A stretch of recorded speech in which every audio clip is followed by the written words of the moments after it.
سر لیکن آپ کی جماعت کے اندر سے بھی معذرت کے ساتھ ایک تو وہ ایکسٹینشن تھی جو عمران خان نے دی، بڑے شوق سے دی، انہوں نے کہا کہ سیم پیج چل رہا ہے تو ایکسٹینشن دینی ہے۔ میں پی ٹی آئی کے ایک بڑے سینئر لیڈر تھے، میں ان کے پاس گیا کہ عمران خان کی ڈکلیئرڈ پالیسی تھی کہ ہم ایکسٹینشن نہیں دیں گے، کسی جنرل کیانی کو ہوئی تھی تو انہوں نے اپوز کیا تھا کہ آئندہ کسی کو نہیں دیں گے، اور آپ خود کہہ رہے ہیں تو انہوں نے کہا جتنی سپورٹ ان سے مل رہی ہے آئندہ کسی سے ملے گی نہیں۔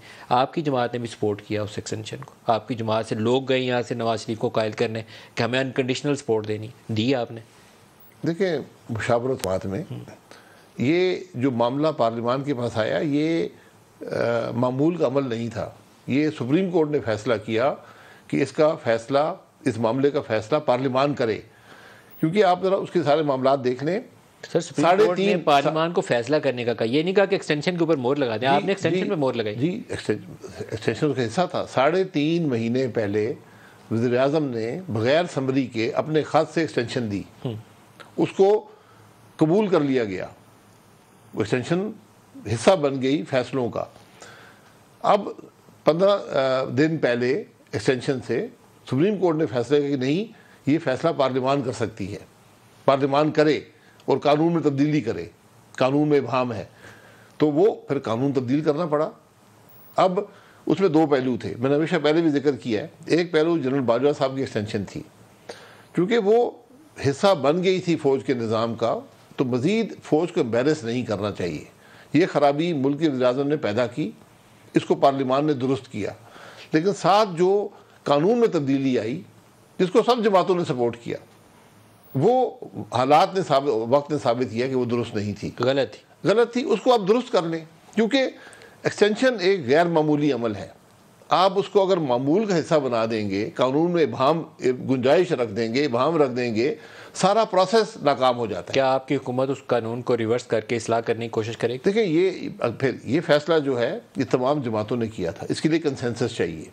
اگر میں کروں تو کل کہیں گے کہ اپنے ذاتی مفاد کے لیے کرنا ہے، تو اس پر ایک کنسنسس کریٹ کر کے، اور میرا ذاتی خیال ہے کہ جو ڈیفنس ڈویژن ہے وہ جی ایچ کیو سے مشاورت کر کے، اور جو باقی 2 فورسز ہیں، یہ فیصلہ وہیں سے یہ اس کی ابتدا ہونی چاہیے۔ یہ بات صحیح ہے، میں اس سے اتفاق کرتا ہوں، کیونکہ جب تک اسٹیبلشمنٹ اس کو خود سپورٹ نہیں کرے گی تو اس کے راہ میں بہت سارے رکاوٹیں آئیں گی۔ اور سپورٹ آپ کو ملے گی، میں آپ کو حقیقت سے کہہ رہا ہوں کہ فوج کے اندر بھی ابہام پیدا ہوتا ہے پروموشن کے معاملے میں، اگر یہ قانون رہے تو۔ میں اس کو تھوڑا سا اوپنلی ڈسکس کرنا چاہوں گا، اس میں کلیئرٹی فوج کے اپنے مفاد میں ہے۔ ابھی نئے چیف کی تعیناتی سے پہلے جو 1.5 مہینہ پاکستان میں جو کچھ ڈسکس ہوا ہے، اس میں general Bajwa despite the fact کہ وہ پبلکلی کہہ رہے تھے کہ میں نے ایکسٹینشن نہیں لینی، 29 کو ریٹائر ہو جاؤں گا، لیکن بیہائنڈ دی سین ان کی ایکسٹینشن کی موو چل رہی تھی۔ آپ کی جماعت کے اندر سے لوگ ڈسکس کر رہے تھے، میں ان کا نام نہیں لینا چاہتا، لیکن آپ کے بڑے سینئر لوگ ڈسکس کر رہے تھے کہ یہ بھی آپشن ہونی چاہیے۔